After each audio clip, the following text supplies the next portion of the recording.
I picked cooking to learn a life skill. I chose it because I wanted to learn how to cook.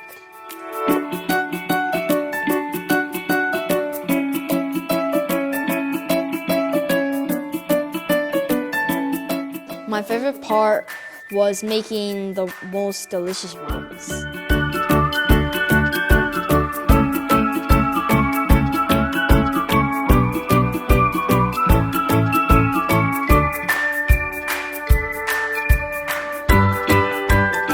My favorite part was learning to cook the eggs. My favorite part was probably learning how to debone a chicken.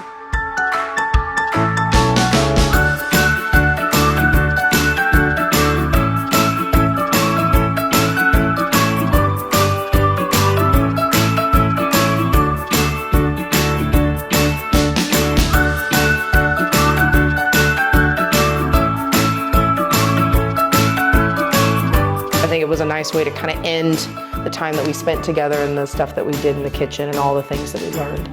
But hopefully you can take those skills, keep using them going forward, and we'll continue to do some other types of cooking next year.